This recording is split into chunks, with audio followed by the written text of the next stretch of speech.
Hey fearsome friends. Demons. Do they exist? Some of these people certainly think so. What do you think?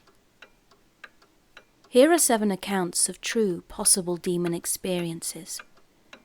So sit back, relax, and get cozy, comfy, warm, because it's time to let your nightmares in.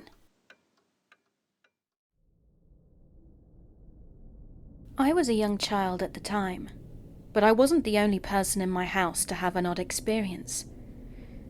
I mentioned this previously on this subreddit when discussing what kind of demon this was, and someone recommended a book, which I bought, but to no avail, as it didn't have any type of spirit or demon matching this disgusting figure. So yeah, I've given up that search. I'm unsure of my age in this, as I was so young, 3 or 4 at a guess, but these memories still stick with my family and I. I have a very vivid memory of looking outside. It was sunny, but the sky soon became a greenish-yellow haze. The best way to explain this colour is like the colours of highly radiated areas in Fallout NV and Fallout 3, a sickly baby dooky green. I sat there curious as to why the colour had changed, and didn't mind until I felt unsettled, vulnerable and exposed. I ducked below the window and cried until my eldest sister, we call her Anne, came in to ask me what was wrong. I just told her the sky was scary. She sighed, telling me everything was okay before embracing me.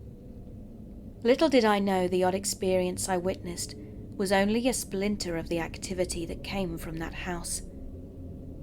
Anne, my mum, my dad and my brother have very vivid experiences, though only my mum and sister will speak of their events. I'll start with my sisters, as I vaguely remember the incident. We were all in our room that my 2 sisters and I shared. Being like all kids, we were playing and having minor arguments, when Anne suddenly exclaimed for us all to hide. Confused, I obeyed as a sudden urge to just disappear from the odd tension arose. She later told me that when she looked out the window, she saw a grotesque figure approaching.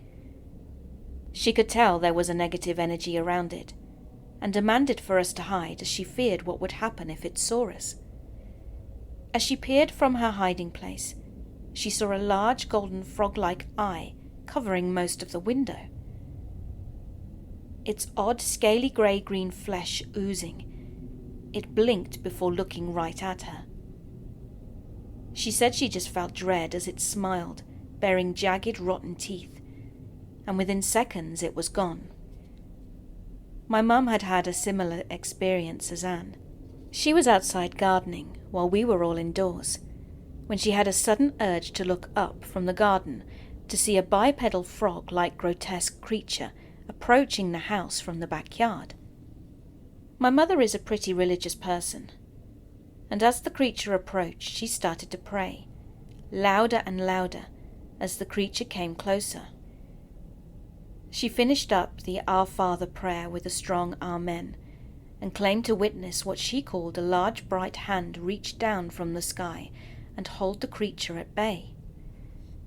Eventually both vanished into thin air, and after that she also felt a weight on her chest at night, and would hear strange noises from the master bedroom, as well as weird scratches appearing on us kids. The house was unsettling. Now around this time, my stepbrother, we'll call him Arthur, had passed away in a car accident. Arthur was a troubled teen, suffering a lot of abuse from my dad's disturbed ex-wife. He crashed into a tree across from a farm, and the farmer claimed he heard the crash at about 1 a.m. and figured he would check in the morning. At 6 a.m. he saw the accident, ran over only to head back inside to call 911. Arthur was still warm, and it was assumed he'd died maybe 30 minutes before the farmer had decided to check. This wasn't the weird part, though. During this time, a priest that my family was good friends with was visited by Arthur at about 3 a.m. that morning. Arthur woke him up and sat down in a chair in his bedroom, to where he confessed his sins and told the priest things about the home that he would have no idea about, like the back door being tampered with while Arthur was kicked out of the house only 3 days prior to the accident. Arthur was trying to break in to hurt my brother, but couldn't get in, and my mum and dad knew what happened right away and fixed the door. That morning, after the police had called my family, the priest called and asked if Arthur was home. He had come to him during the night to confess his sins and apologize for everything he had done. Most importantly, breaking the back door. My mum wept and told him that my stepbrother had just passed in a car accident, and this shook up my family. The priest was a good family friend, but not close enough to know all about the things Arthur had done, also considering Arthur hadn't been to church in 2 years. A year later, my family had called the priest to help perform an exorcism on the home. He said when he walked in, he instantly felt dread, and my parents believed that home was a portal to hell. There is no way to explain the odd things that happened around that place. We moved out, selling our portal hell home to that priest when he retired, and he took it on as a challenge. I've never had an experience with odd forces again, until I was a freshman at college. And you can doubt me, but I still have a lingering memory of that place and always feeling scared. The original house was way worse, apparently, before my parents had it torn down and a new one stood on the property. And that new house was the one that I grew up in.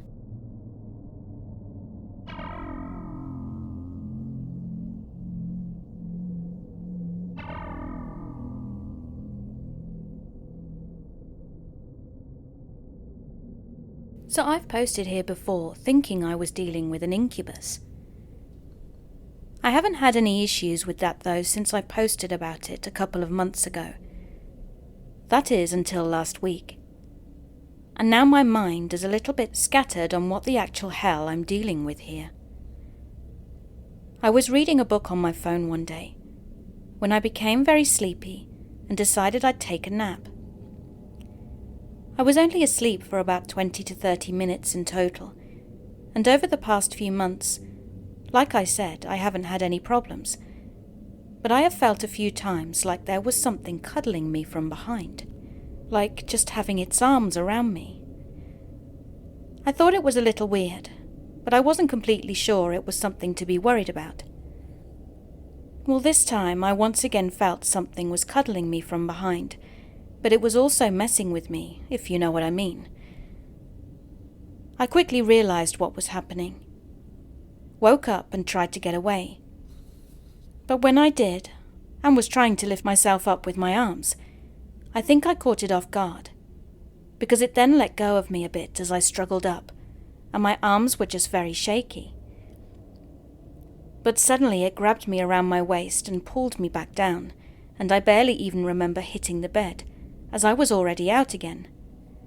And this continued on like this. It was right up against my back, and honestly, I could swear it was breathing, and if I hadn't known better, I would have sworn it was just a regular person.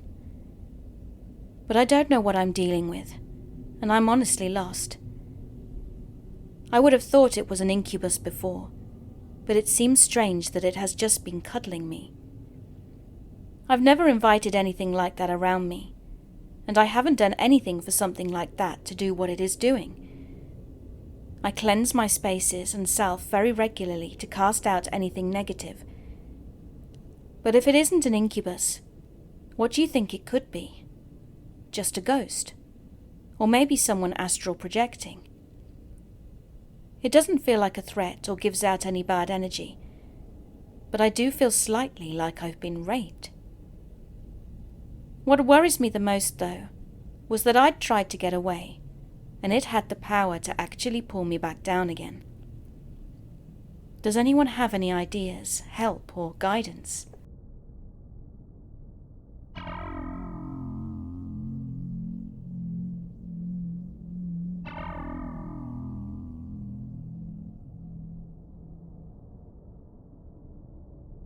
I want to share a story from nearly 3 years ago about traveling through Arizona near the Hopi Reservation in hopes that your comments, questions, or similar experiences might help me dissect what exactly I experienced. I had spent the better part of a week camping in the desert, and one day stopped at the Taco Bell in Kayenta, Arizona on my way back to southern Utah, where I lived at the time. When I sat down, an older man with a limp walked over and asked if he could join me.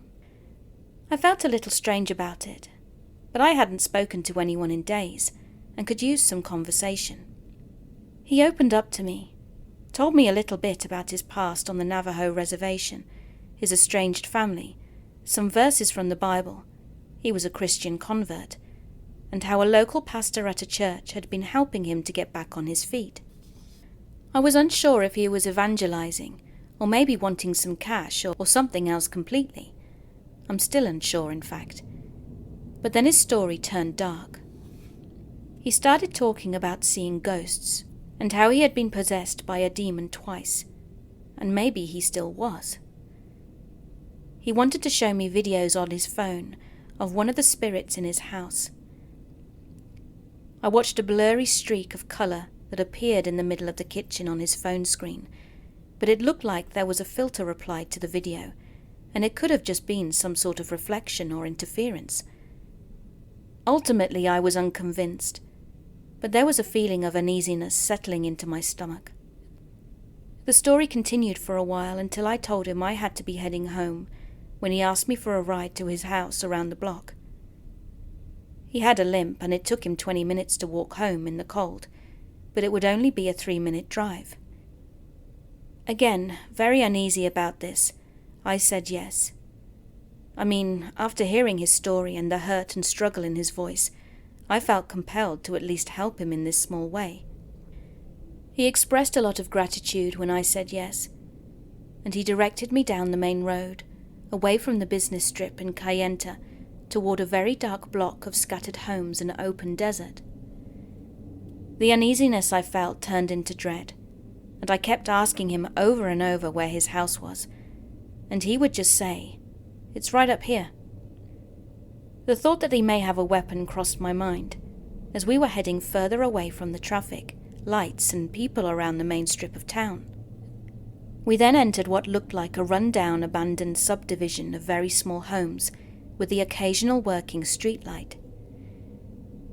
I didn't see a single sign of occupancy, no lights in the houses, no cars in the driveway, until 2 silhouettes of men seemingly appeared from nowhere and walked across the street in front of me, only to disappear again. I was terrified at this point, as I asked him again where his house was. He sensed my uneasiness and assured me it was just around the corner. Sure enough, we turned the corner, and there was a little house, same as all the others, with a light on inside. I could let him out here, he said, and he thanked me, said God bless you, and walked to the front door of the house that was supposedly occupied by spirits. It was a bizarre encounter, and I just have this feeling, even now, that I met this man for a reason that I don't understand. I would consider myself a pragmatic person of science more than one who looks to divine explanations, but I'm appealing to those of you who are more familiar with the paranormal to weigh in here. I've questioned whether or not the man actually existed, or if I imagined him. But in any case, I felt these feelings of unease, dread, sympathy and anxiety that I have never experienced in the same way since. Any comments, questions, or interpretations would be appreciated.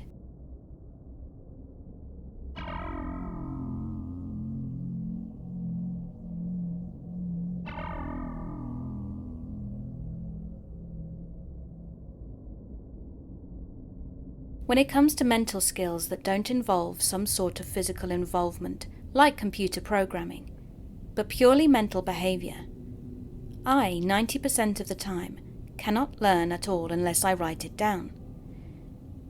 The scariest part, though, is if I delete what I've written, I will soon forget it. My memory is awful. I have anxiety about this website that I found and used a while back called Sell Your Soul to Satan.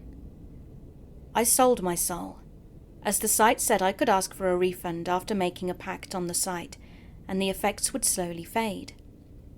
When I made this pact, I would list tons of things I wanted, like money and protection from people who would harm me, and I would ask for exemption from going to hell and being tortured. When I used the site, I listed to have the ability to change my life without needing a demonic pact to do so, and now I have a journal that I have been writing in, that I note things like refusing to be too sensitive, and then all of a sudden I won't be hurt by anything as badly as I was before. Most of my life I've been overly sensitive, and it's always been a core part of my identity.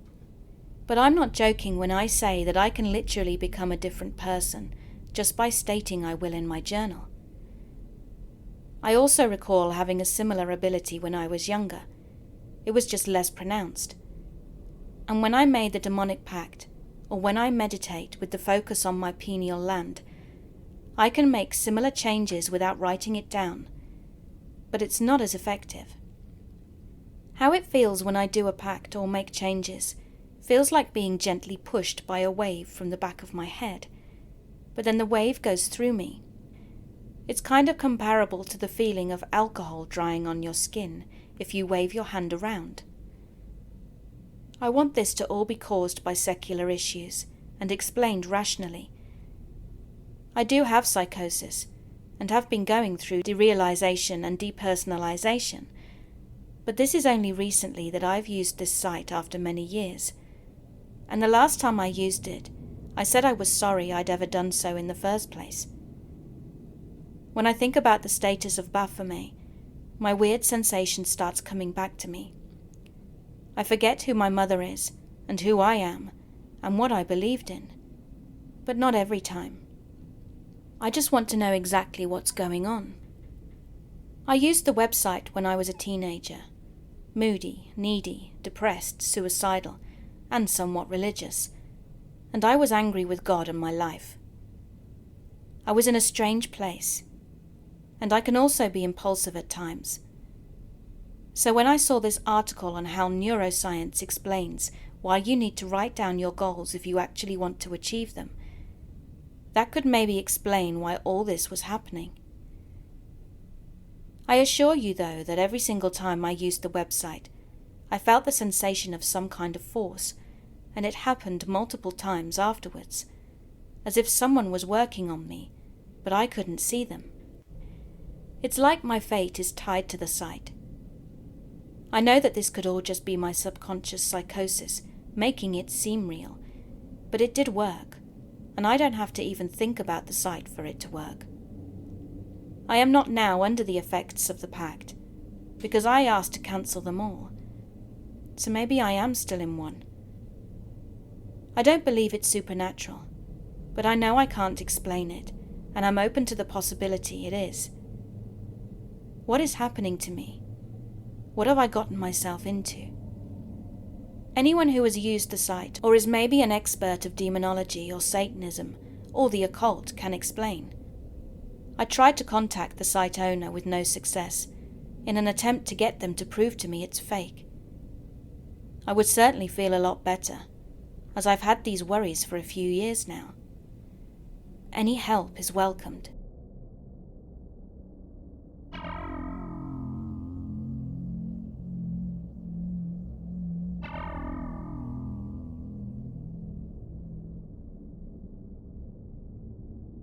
I've done a lot of reading up on succubi lately, in hopes of finding an answer to this, and I think I have indeed gotten an indirect answer through what people had to say here on Reddit, Quora, and several blogs.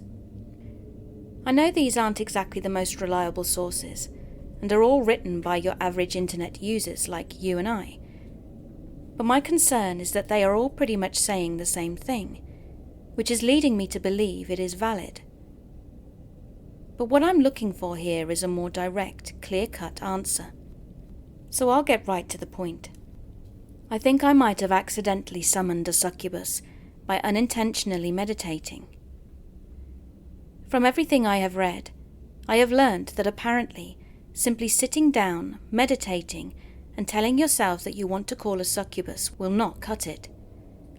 Now, what I'm about to say is going to sound like the stupidest thing ever. But what happened was, all I did was get horny last night, as I typically do, but desperately wanted to spice things up using binaural beats from YouTube. I personally am not incredibly spiritual, and deem that I cannot be easily hypnotized. But in a nutshell, I would turn on these videos to play in the background at high volume, either through my speakers or headphones, while watching porn. I simply thought, this is just a video on YouTube uploaded by some random guy who is trying to get views that is claiming to do something that seems cool and all but probably won't do anything, or curse you to and bind you with a succubus for 100 days. Don't get me wrong, doing this actually made the experience way more intense and I loved it. In fact, I was able to repeat this experience this morning, this afternoon, and then about an hour or two after that, playing these binaural beats in the background at high volume in an attempt to put myself in a trance and make myself truly believe that I was in fact summoning a succubus, but would come to my senses after getting the post-nut clarity, followed by brushing it off and going about my day. The problem is, upon researching the symptoms of being binded to a succubus, I fit all the criteria, including feeling her presence while masturbating, feeling strong sexual desires out of the blue, and even including the fact that after I orgasm, I feel depleted, drained and depressed, which for me isn't uncommon. So basically, what I'm asking is, did I actually mess myself up over here, or is it in fact just all in my head? Which actually is another common symptom as well, apparently. I don't know the first thing about demons or demonology. I read up a little bit on succubi before, so I knew about them and how they worked going into this, and I understand this was impulsive and a very stupid decision, knowing that these things are literally demons and are not to be messed with. In other words, I know I was playing with fire, but I think I might already be too late. So all I'm asking for here is reassurance that I am okay, in which my fear will prevent me from risking this again, or for help, assuming I successfully am binded to a succubus right now. It's just that, isn't the way I went about it kind of silly? Like I went into this just being horny and immensely craving sexual pleasure. I did not go into this with any sort of intent or really anything that's allegedly mandatory for any sort of ritual, including meditation, to work. But I just don't know enough, and I'm getting a little worried and paranoid about it now. If anybody can provide any sort of feedback, insight, reassurance, or answers, etc., it would be greatly appreciated.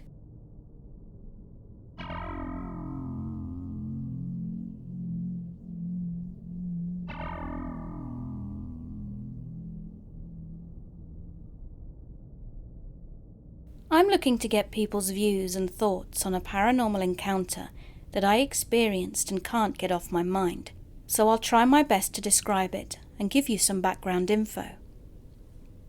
Now, I've suffered from sleep paralysis many times in my life, and the attacks are usually very strong. I'll wake up in a panicked, sweaty state, and a dark, menacing figure will appear somewhere in the room, but never on top of me.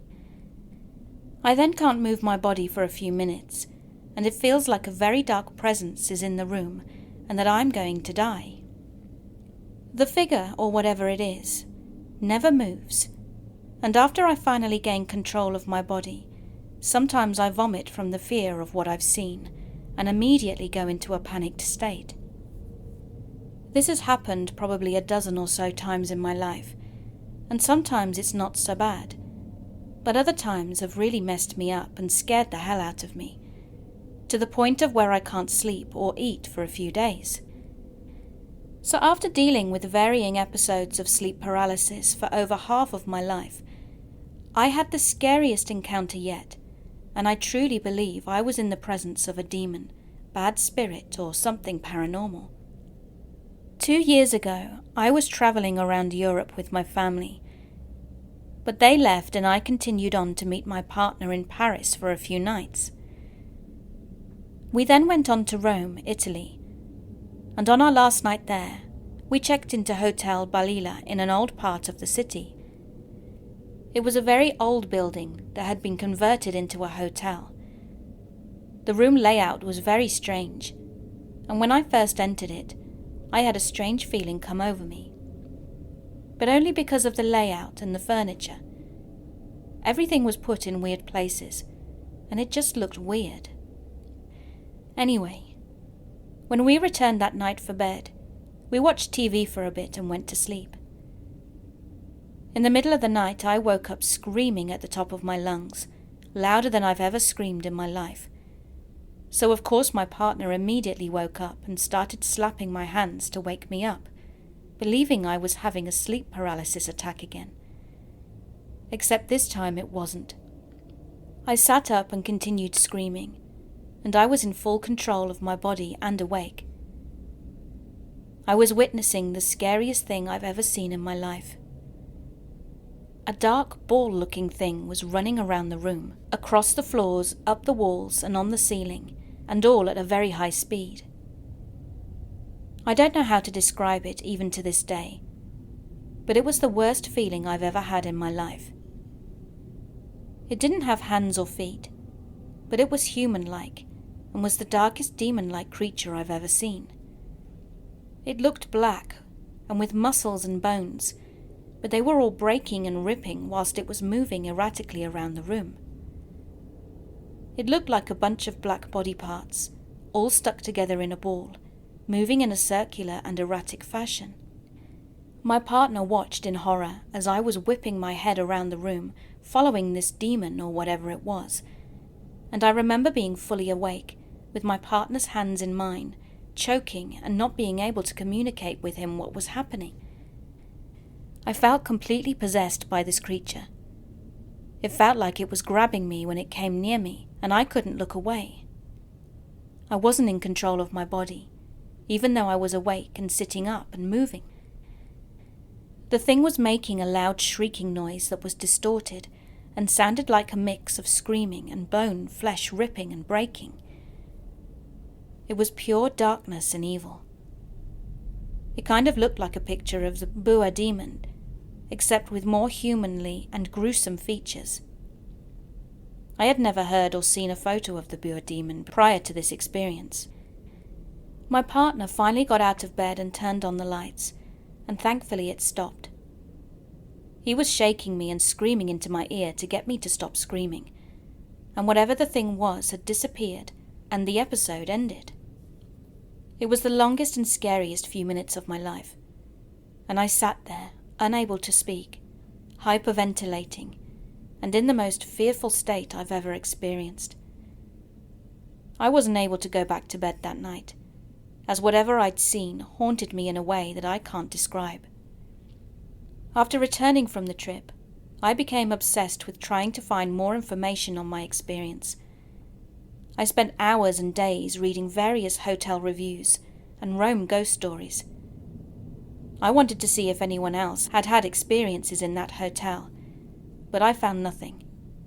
So I looked into the building and area I was staying in, looking at Google Street View for clues, and I researched the years and symbols that were on the building. I also researched all types of entity, bad spirit and exorcism accounts in Rome, and spent countless hours trying to find resources and other paranormal accounts. But ultimately I didn't come across much. I still think about this encounter all the time, and it's something I just can't shake. It continues to this day to make me feel uneasy, mostly because I don't know exactly what I had experienced. I've not had anything similar happen since, and no sleep paralysis attacks either. I hope I never experience something like that again. It was the most scared I have ever been in my life, and I'm hoping that by sharing this story, that someone can offer me more insight or information into what may have happened to me. I've spent days and countless nights trying to find anything that relates to this experience.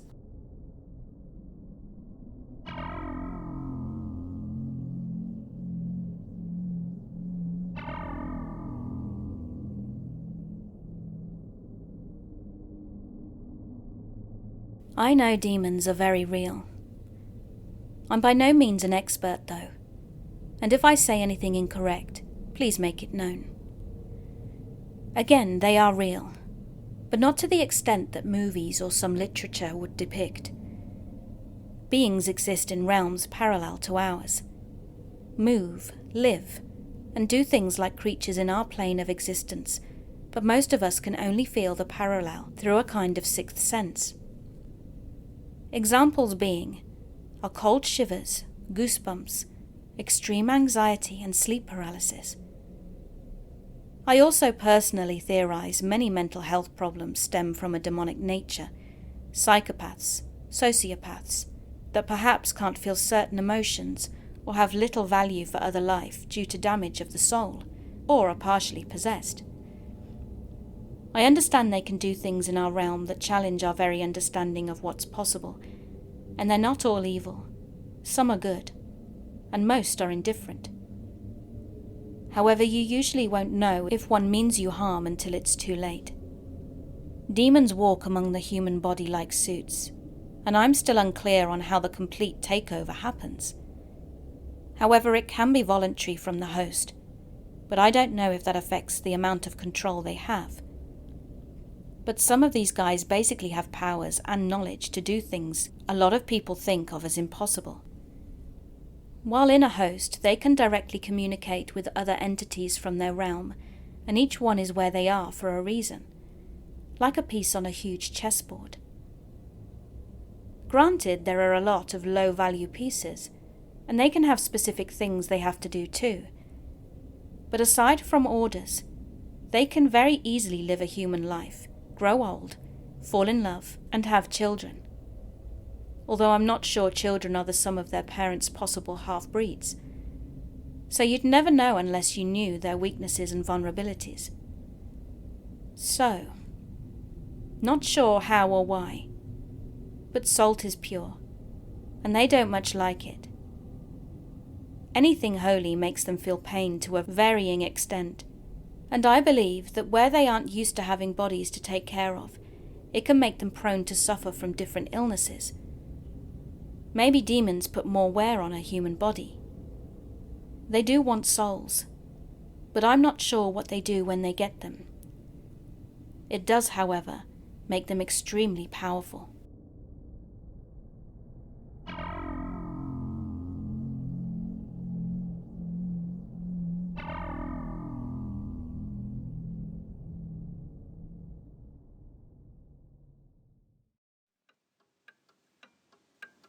Hey, thanks for listening. I hope you enjoyed my video. And if you did, could you please give me virtual hugs by subscribing and clicking that notifications button. I also have a Patreon page and YouTube channel membership if you'd like to support me further. Thank you again for being here. Keep being creepy.